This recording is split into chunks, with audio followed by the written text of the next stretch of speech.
Les achats sont évalués au prix d'achat, celui-ci incluant les droits de douane, mais excluant la TVA déductible.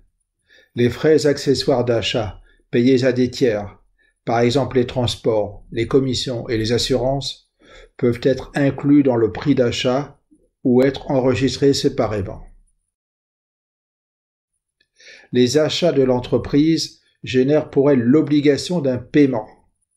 Les achats sont donc enregistrés au débit du compte achat qui représente l'entreprise et au crédit d'un compte d'agent.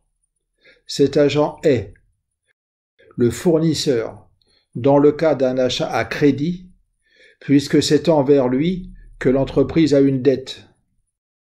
La banque dans le cas d'un paiement au comptant par chèque.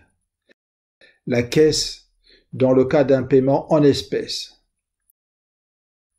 Prenons l'exemple d'un achat à crédit de 1000. Il apparaît au débit du compte achat et au crédit du compte fournisseur. Dans le cas d'un achat au comptant, ce n'est pas le compte fournisseur qui aurait été crédité, mais le compte caisse ou le compte banque.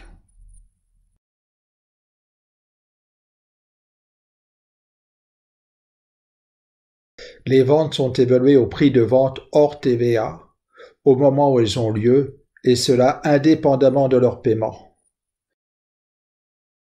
Les ventes de l'entreprise génèrent l'obligation d'un paiement pour ses clients.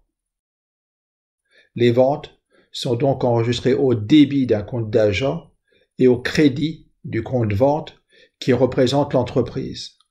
Cet agent est le client dans le cas d'une vente à crédit, puisque c'est lui qui a une dette envers l'entreprise. La banque dans le cas d'un paiement au comptant par chèque. La caisse dans le cas d'un paiement en espèces.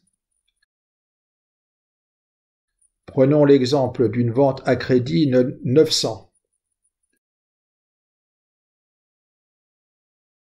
Le compte client a été débité de 900 et le compte vente a été crédité de 900. Dans le cas d'une vente au comptant, ce n'est pas le compte client qui aurait été débité, mais le compte caisse ou le compte banque.